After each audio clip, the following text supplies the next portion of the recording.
Tempora mutantur, etnos mutamur in illis. Waktu berubah, dan kita pun berubah di dalamnya. Ada waktu, ada manusia, ada juga perubahan. Segala sesuatu berubah mengikuti alur waktu dan alur perubahan. Tanpa perubahan, sesungguhnya tidak terjadi apa-apa.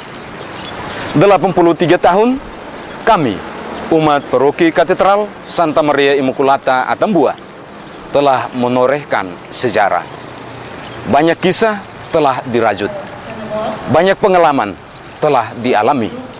Ada pengalaman suka, ada pengalaman duka, ada pengalaman jatuh, ada juga pengalaman bangunnya.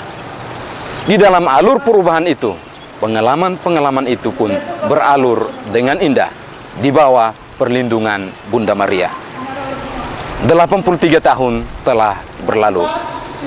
Izinkan kami untuk menampilkan sekilas perjalanan 83 tahun bersama Bunda Maria Paroki Katedral Atambua.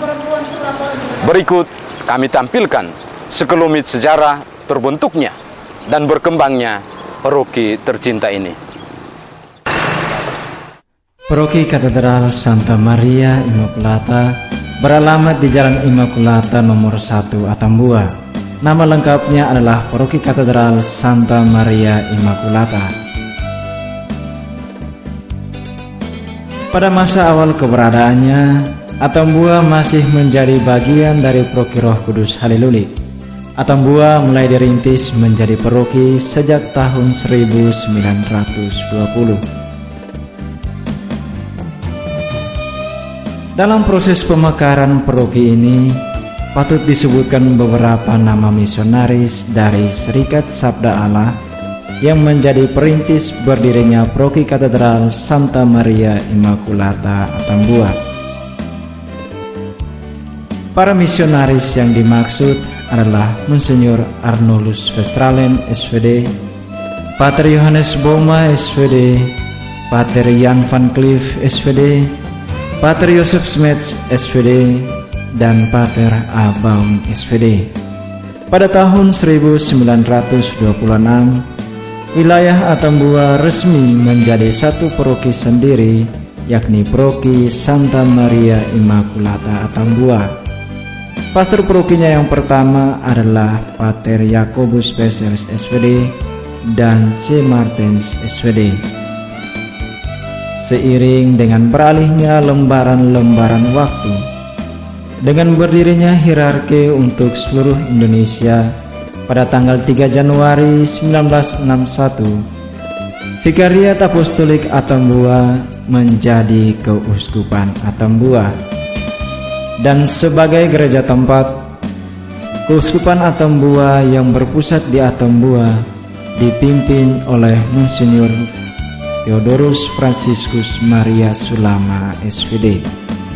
Pada masa itu, wilayah Keuskupan Atambua sangatlah luas wilayahnya. Namun, tetap tegar dan mekar dengan cara yang perlahan.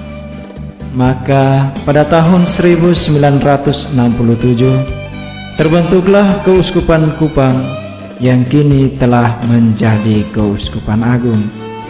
Lantaran wilayahnya yang masih sangat luas dan frekuensi pelayanan pastoral umat yang sangat tinggi, maka Paroki Katedral Santa Maria Immaculata Atambua mulai mengadakan pemekaran paroki.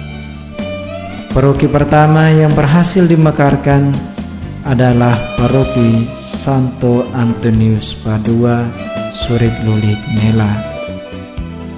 Selanjutnya, paroki berikut yang berhasil dimekarkan adalah Santo Petrus Tukuneno. Kemudian pemekaran Paroki Santo Paulus Wedomo,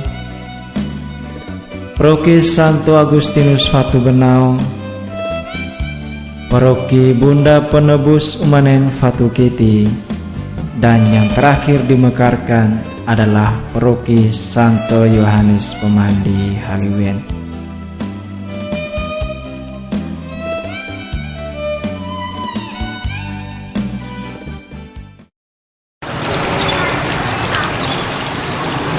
Setiap orang dapat menciptakan sejarah, entah sejarah dalam kehidupannya atau sejarah untuk masyarakatnya. Namun hanya segelintir orang yang sanggup menuliskan sejarah dalam lembaran-lembaran berarti. Kita menciptakan sejarah, kita juga mempelajari sejarah.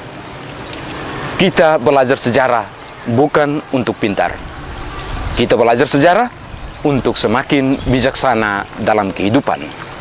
Pengalaman adalah guru terindah bagi kehidupan.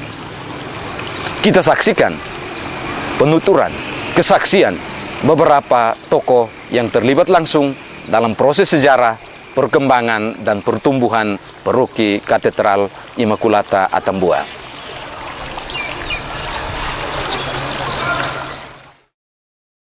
Katedral ini yang sekarang, katedral ini dibangun di pekuburan Katolik. Bahan-bahannya besi, skru, seng, atap itu semua didatangkan komplit, built up dari Jerman itu. Jadi setelah kelar dipasang di Jerman, habis bongkar kembali, datang di sini baru dibangun. Kalau lihat ada 4 tiang besar itu di sudut-sudut, itu lubangnya digali oleh pemerintah waktu itu Beretalo, pembicara saya sendiri, Lewat, Jahabut, Lambert Kape, yang merupakan anggota DPD Suapraj. Semua kami ambil bagian, semua harus ambil bagian. Itu hal dari Baspusu Pesers. Kalau dia mulai berkhotbah, semua dalam bahasa Tetun. Dan di depan altar seolah-olah seperti menari-nari. Dia selalu mulai dengan begini. Seranisia Ronalai. Ita emaya rai kelaran, Moris salah-salah deh. Terjemahannya, seorang salah dengarlah. Kita di dunia ini hidup hanya sementara saja.